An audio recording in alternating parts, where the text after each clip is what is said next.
sílvame, tururururu, sílvame, tururururu, si te encuentras en peligro, sílvame, tururururu, sílvame, turururu, y ya voy. Tarala, tarala, tarala. Señores, señores, niños, niñas, socorro, es el ministerio de la fruta y de la verdura del tiempo. Déjenme leerles este extracto de la crónica del Godo Olao Magno, siglo XVII, 1650 y algo, si no recuerdo mal, sobre las costumbres de los septentriones. Sepan ustedes que en aquellos territorios septentrionales que damos en llamar nosotros mediterráneos en Escandinavia, Verbigracia, Noruega, Suecia, Dinamarca, Finlandia, dentro de sus propias fronteras rusas, Rusia también, forma parte de la mitología escandinava, en algunos de sus amplísimos y vastísimos sectores geográficos, decían ya, dentro de las crónicas de un señor, de un monje, un godo, es decir, un sueco, si no recuerdo mal, de Göteborg, que en su rol de monje vaticano, porque operaba dentro de la jurisdicción vaticana, del catolicismo vaticano, escribía esas crónicas sobre las costumbres de sus pueblos natales. Y hablaba sobre el agricultor ya en aquella época, el agricultor que se veía sometido a los intereses ajenos a sus propias tierras, su propio modus vivendi, que partían básicamente de reinados o de nichos comerciales ajenos a su propia existencia y su propia relación con la tierra que cultivaba, y a través de la cual se veía amenazado. Déjenme leerles y ustedes después me dicen si encuentran alguna analogía o no con lo que estamos viviendo hoy en día en referencia a la Agenda 2030, a su exterminio sistemático del ecosistema natural para poder sembrar placas solares, aerolitos y otras infraestructuras absolutamente fraudulentas y estériles que nada tienen que ver con el bienestar del planeta, bajo la nomenclatura de ecosostenibilidad. Porque como ustedes bien saben, y en esto no ha cambiado nada la humanidad, la mafia y el crimen organizado siempre se ha aprestado, se ha apresurado a hackear, a secuestrar el significado, la semántica del verbo, para poder expresar en pro de sus propios beneficios terrenos el auténtico significado que esas palabras pretenden distribuir en una comunidad. Es decir, cuando a ustedes le dicen que algo es decente, bajo determinados nichos de mercado, no les quepa la menor duda, es indecente. Cuando algo les dicen que es verdad, es mentira. Cuando algo le dicen que es luminoso, es oscuro. Cuando algo le dicen que es noble, es bellaco. Pero déjenme leer, según esta crónica del siglo XVII, de las tierras septentrionales, el agricultor septentrional, hablamos del sueco, del noruego, del vikingo, abandonado a las condiciones de vida más agrestes, más silvestres, en aquellas zonas, en aquellos territorios castigados por el frío polar. El agricultor solícito teme que el noble o el físico, léase aquí el noble o el físico, como aquella autoridad que, trabajando para una jerarquía que pudiera ser coronaria, monárquica, aristocrática, se reserva el derecho de usufruir determinados territorios atribuyéndolos a su propia corona. Es decir, cuando este agricultor solícito teme que el noble o el físico que posee el territorio usufruya de ese territorio, está hablando de los poderes fácticos que en función de sus necesidades no va a dudar en volcar toda una serie de parafernalia cultural, y cuando hablamos de parafernalia cultural hablamos también pues de todo el paquete que conlleva, un paquete dogmático, filosófico, teológico, religioso, etcétera, etcétera, para usufruir de sus propios intereses, prostituyendo ese lenguaje. Por eso el otro día les decía que el lenguaje, algunos lo interpretaron mal, no puedes decir que digas esto porque el lenguaje es lo que nos hace humanos. El lenguaje que genera pensamiento es un arma de doble filo, es el arma que se utiliza para subyugar a todas aquellas conciencias individuales que no tengan la capacidad, sea porque por naturaleza no han venido lo suficientemente entrenadas, sea porque han sido convenientemente adoctrinadas, conciencias individuales incapaces de individuar cuando se está prostituyendo el sentido semántico de ese lenguaje con el cual comunican con sus seres adyacentes. El agricultor solícito teme que el noble o el físico que posee el terreno, habiendo visto las minas de plata, porque les decía al principio que deberían ustedes ver algún tipo de analogía. Aquí este señor en el siglo XVII está hablando de cómo, en función de los recursos naturales ricos en determinados territorios, las monarquías o los estamentos, incluso papales, proyectaban determinados dogmas a través de los cuales dictaminaban leyes para poder usufruir y explotar los recursos naturales de diversas tierras, en este caso en los territorios norteños septentrionales, ricos en minas de plata, de cobre y de bronce, viéronse los agricultores invadidos por personajes, incluso foráneos, que venían a explotar su territorio a despecho de su propia actividad pastoril, agrícola, etcétera, etcétera. No es, señoras con señores, lo que impone la Agenda 2030 a través de su supuesto mandato ecosostenible, expropiar a los agricultores, dinamitar el sector primario, violentar, abusar de las tierras, arrancando su propia naturaleza para poder cimentarla con aerolitos y placas solares. Bien, y esto ya sucedía en el siglo XVII con las minas. Y ojito, porque las minas es lo que hoy en día la propia agenda denomina como tierras extrañas o tierras especiales o tierras ricas. Esa nueva minería vendida, en nuestro caso, en el caso de nuestro territorio nacional, por el gabinete Sanchuno, que es la peor maldición que ha vivido España desde la peste negra o el hundimiento de la Armada Invencible, la venta que ha efectuado a las empresas chinas para poder usufruir y explotar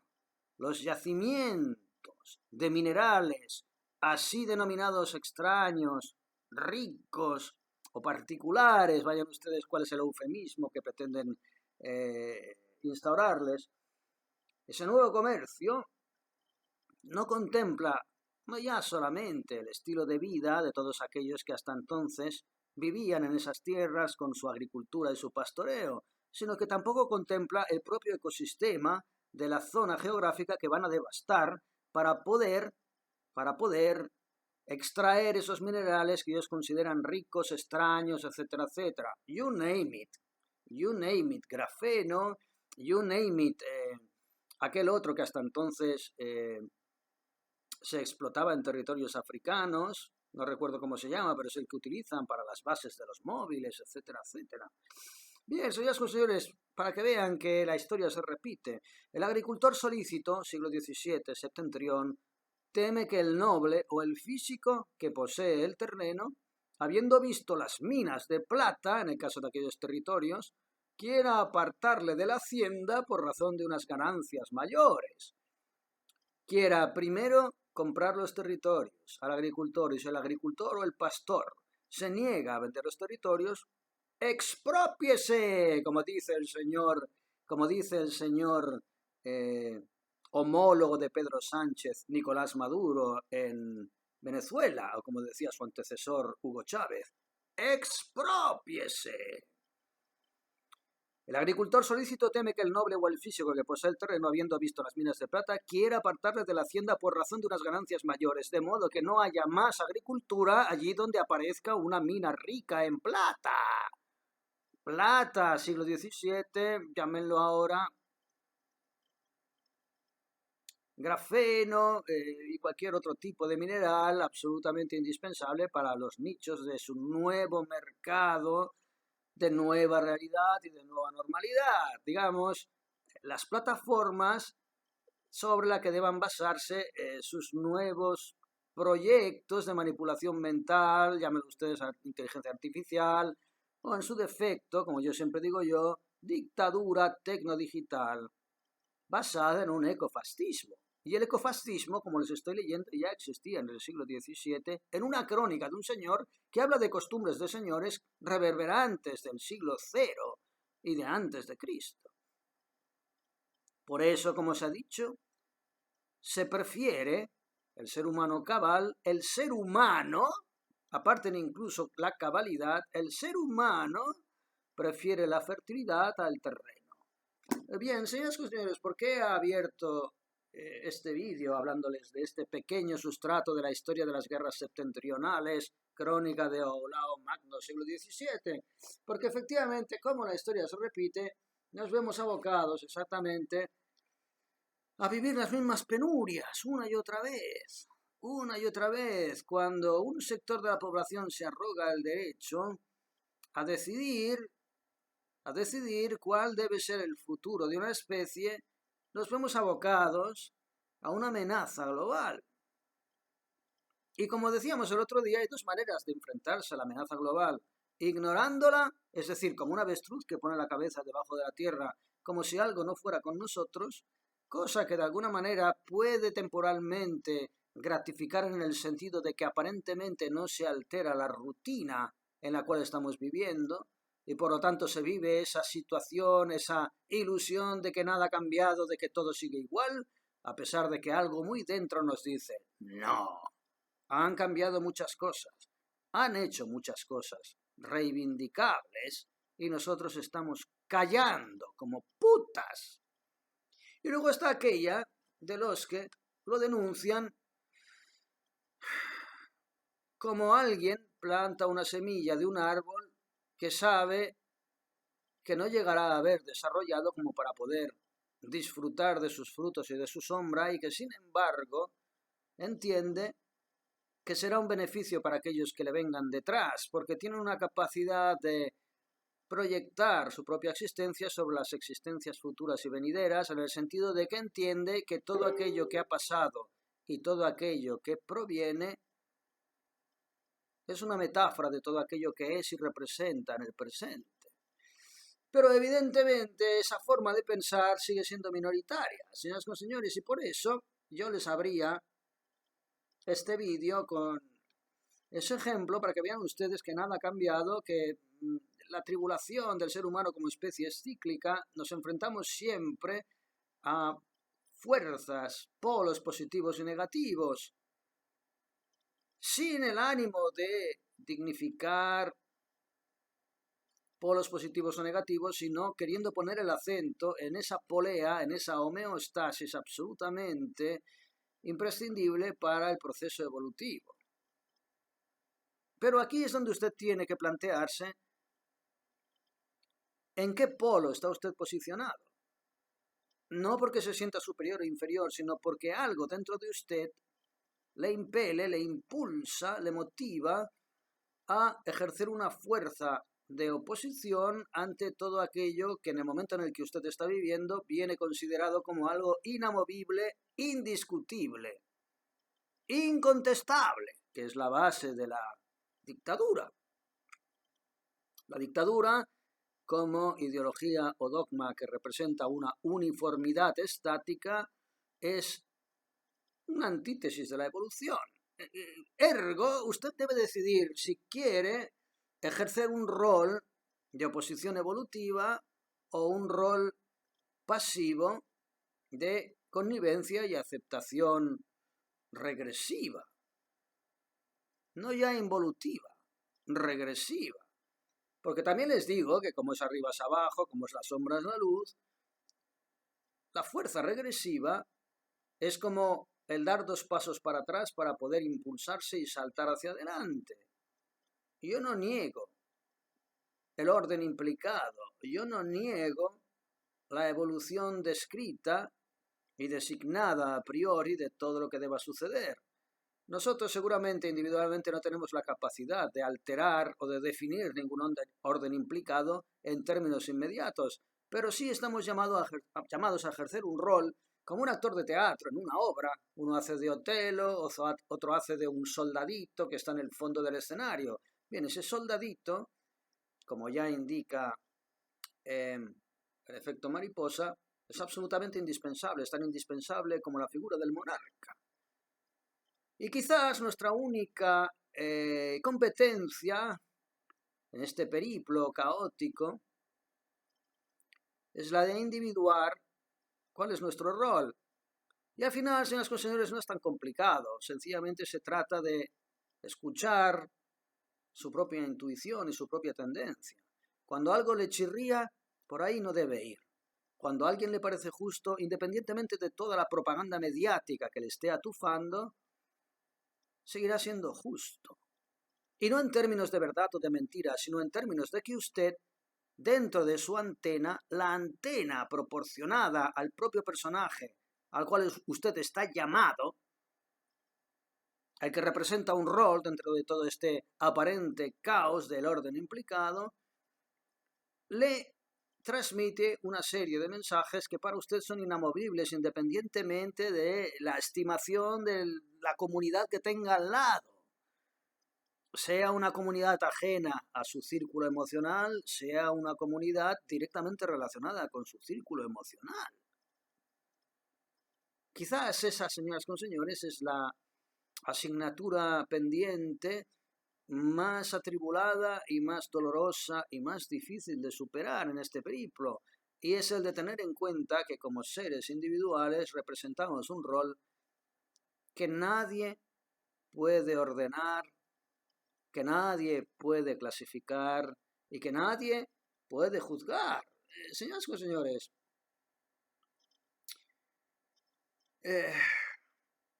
la forma de las cosas tiene un proyecto, tiene un ritmo evolutivo que va más allá del espíritu. El continente se desarrolla paralelamente al contenido. En el sentido de que, señoras y señores, nosotros estamos viviendo en una realidad en la cual estamos operando con un cuadro de mandos que operan en diferentes estratos de la realidad, diferentes niveles de conciencia. Y el auténtico arte de sobrevivir es el de saber conjugar, coordinar esos diferentes cuadros de mando, que algunos operan dentro de un sustrato básico, sólido, sustancial y positivista y sensual, como es nuestro cuerpo, otros que operan en un estadio intermedio, en un puente que de alguna manera interconecta ese sustrato bajo dimensional con ese sustrato universal divino espiritual, la mente, y otro, mucho más desconocido por nosotros todavía en este grado evolutivo, que es nuestra propia naturaleza espiritual, el único nexo que podemos tener con el auténtico origen cósmico y universal. Y señoras y señores, no es moco de pavo conducir una nave con todo ese cuadro de mandos, todo lleno de cables y de botones, y ahora si aprieto este botón igual explota todo, si aprieto el otro igual me equivoco de rumbo, tengo que volver a empezar. Señoras y señores, ese horror aparente es al que nos tenemos que enfrentar, pero yo quiero creer que detrás de todo ese cuadro de mandos hay algo muchísimo más sencillo que todas esas palancas y esos botones. Algo muchísimo más sencillo. Pero para poder trascender a ese cuadro de mandos tan complicado, señoras y señores, hay que sacrificar. Hay que sacrificar, para empezar, todo el contenido semántico sobre el cual hemos basado nuestra propia evolución social. Nuestra propia imagen. Soy guapo, soy feo, soy joven, soy viejo. Nuestra imagen proyectada hacia los demás. Soy guapo, soy feo, soy joven, soy viejo. Y además, tengo un estatus social solvente, insolvente, tengo una influencia social en base a mi trabajo, influyente, no influyente, soy alguien, no soy alguien, para la sociedad, para mis propios seres queridos. Señoras y señores, esa parafernalia no es moco de pavo. No es moco de pavo. Y por eso, señoras y señores, es importante como siempre voy a saltar todos los apuntes que había hecho, pero es imposible. Es importantísimo tener en cuenta cuál es nuestro grado de implicación en esta cuerda que estamos atravesando. Partamos del presupuesto de que hagamos lo que hagamos, de alguna forma, haciendo lo que haciendo y decidiendo lo que hemos decidido, estamos respondiendo a un proyecto global que nos supera, un orden implicado, sobre el cual no tenemos ninguna potestad. Pero efectivamente, entendiendo que la vida está organizada en capas de cebolla, diversos niveles de conciencia, y nuestro nivel de conciencia opera en una capacidad, en un concepto que llamamos libre albedrío, que incluso ese nos lo quieren restar. Un libre albedrío muy limitado, dentro del rol que estamos llamados a ejercer y a ejecutar dentro de esta pequeñita capa de cebolla en la que se nos es permitido efímeramente manifestarnos de manera sensual, tenemos efectivamente un rol que operar, y ese rol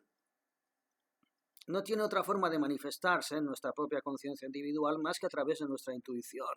aquello que usted siente, que nada tiene que ver con un spot comercial que le dice que cepillarse los dientes con X marca es mucho más conveniente para su bolsillo y para su salud física. El rol que nosotros estamos llamados a ejercer tiene una guía que es muy sutil, y esa guía, desde luego, no tiene nada que ver con todo aquello que le rodea a nivel sensorial, sino que es una cuestión epigenética, centrípeta, y tiene una ventaja, y es que en realidad ni tan siquiera necesita usted estar particularmente educado para percibirla. Necesitaría usted estar educado para poder